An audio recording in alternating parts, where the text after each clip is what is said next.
Hey scrappers, as you can see here I'm busy loading up the van with all the loose steel that we get from taking apart all the niggly little bits, you know, toasters and stuff, computers, and they're like, as you can see in there,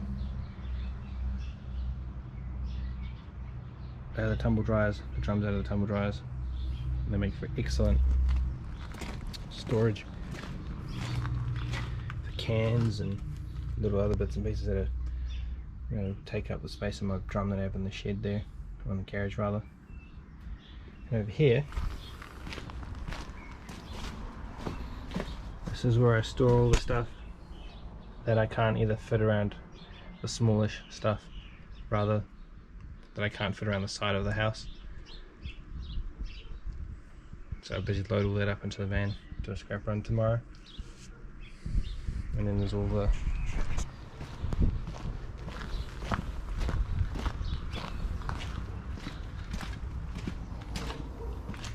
that there as well, and there's the aluminium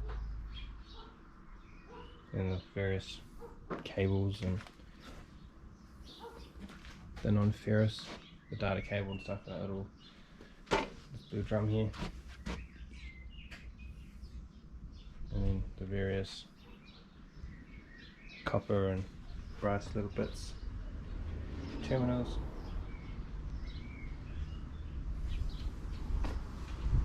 Around this side here, over here we've got the what I refer to as insize, which is bigger, about 5mm I believe, so it's thicker than the standard, you know, shred. So I store this all here separately, and then around here, this is where all the stuff that I store that can't fit in a small shed around the other side. Nice bits of stainless steel dishwasher and sink. Oh, and there's a nice big piece of stainless over there too. So I'll load all this up.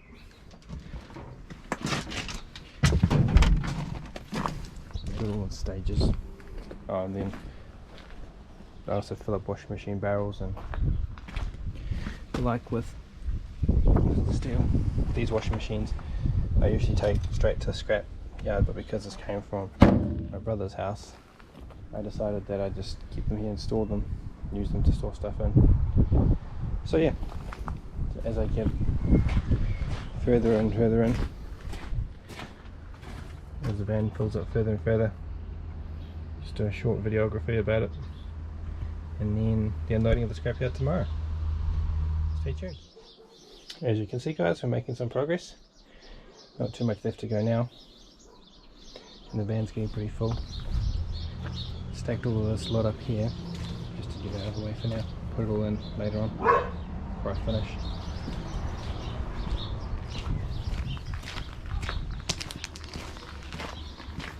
And as you can see, getting quite full. Not a lot of space left compared to when I first started loading it. Hopefully we can get some more in here.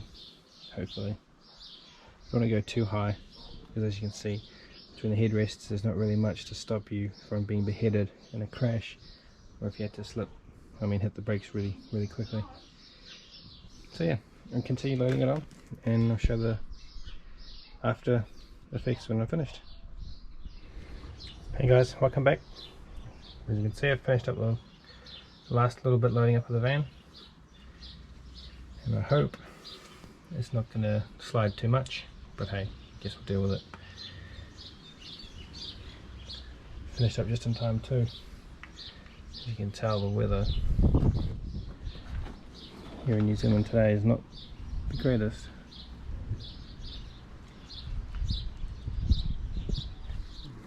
All nice and empty, ready for the next lot of scrap to be taken apart and stored. That there I just used for excess cans, aluminium cans. So tomorrow, it's not too bad. We'll be loading up the the trailer with the stuff from around the other side. Washing machines, the barbecue that was in the garage, various bits and pieces, prams and all that sort of thing. Stay tuned, let's see how it pans out for us. Hey guys, here we are at the scrapyard. Just dropping off that load that we got in, that loaded all up yesterday. Not sure if you can see that. The scale says we weigh 1880, 1860.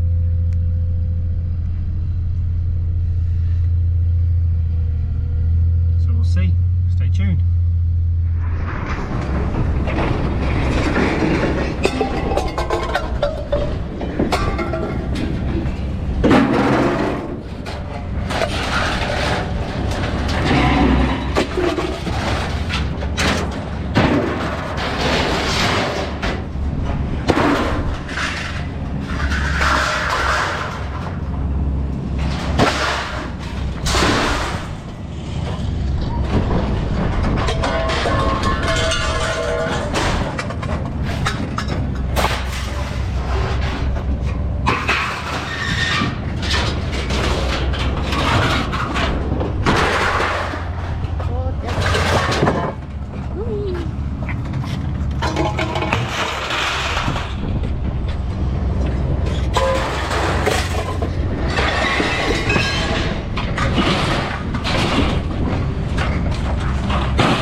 As you can see, it's all full of screws and stuff.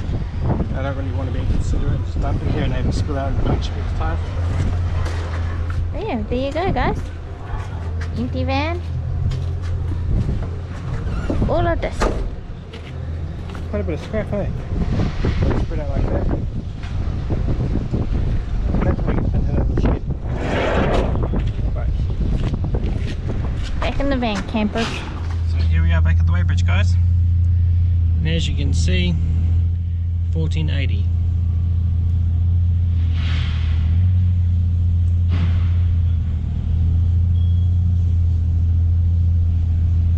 So yeah, that was quite a bit of a cool exercise, that was.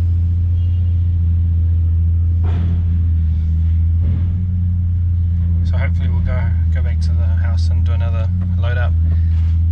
Might do non-ferrous.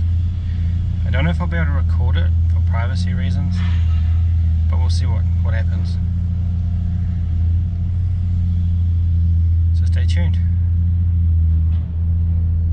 Good morning, scrappers. Welcome to another beautiful day. Here we are at the scrapyard, wrapping up this last little bit of a scrap yard adventure. Weighing in at 2.34 tonne. Just waiting on a direction as to where we go. Do we go around the back or do we stay here in the front?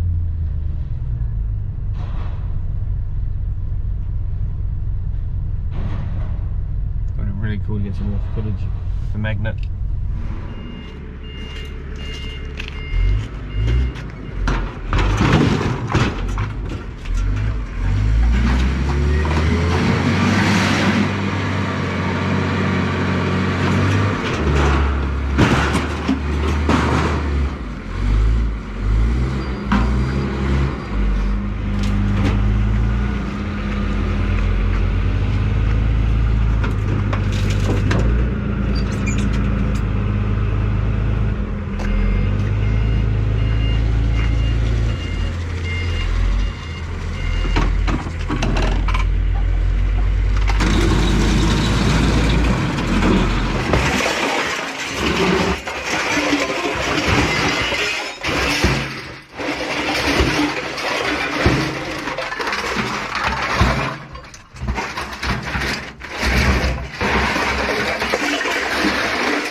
On the way out, guys, we weigh 1840. And then we just swing back around and put all that big thicker steel stuff. Swing around, get weighed again, and then go drop that off. So guys, for the insize steel, which is a little bit thicker than normal pressing steel, 1840, and we'll go and load it and see what we end up with.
On the way out, guys, 1740, 1700, 1680, 1700 to final offer.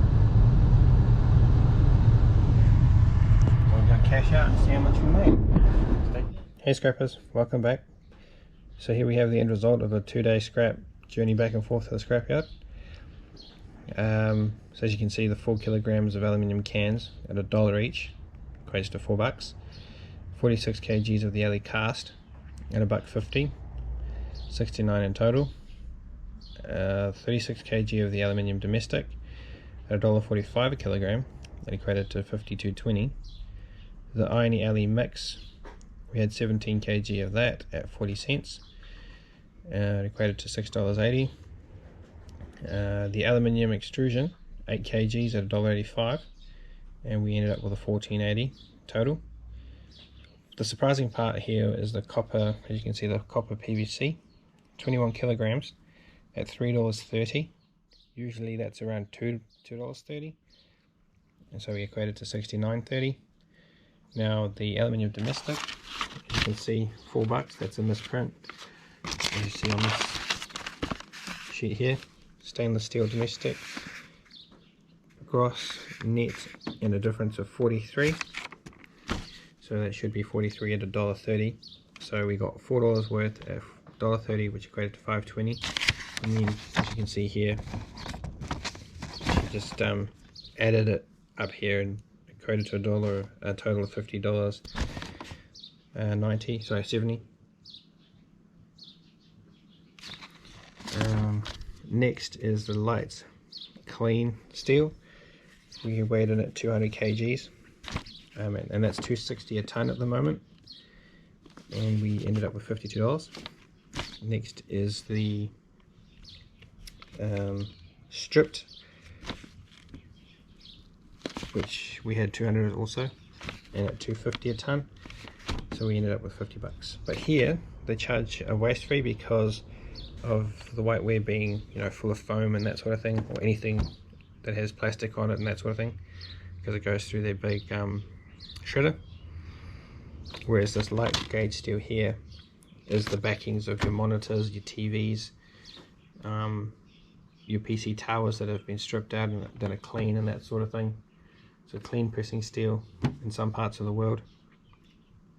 In today's run, which was pretty much, as I said on Thursday, was the side of the garage, and we had half a ton of the the stripped car body whiteware stuff, which was the dirty. Here in New Zealand at the scrapyard they call that the dirty steel, and that is $2.50 a ton, and we weighed 500, so that equates to $125. The waste fee on that, because we had the prams which had the fabric and the chairs full of fabric and all of that sort of thing as well. Lawnmowers still had some plastic wheels on them.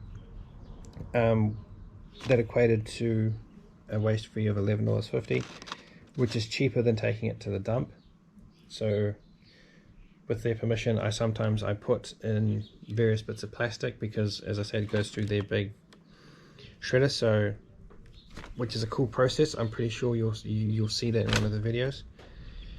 And I'm pretty sure that they sell that back to the landfill or to the waste companies, and they use that as a topping to cover up the landfill, which is quite cool. And then the insize steel, which we have here, which is a lot thicker, like I think 5 mil and above, at 140 kilograms at 300 a ton, and we equated to $42. Not too bad, so a total of $318.70. So thanks for tuning in, and I'll catch you guys on the next one. Cheers.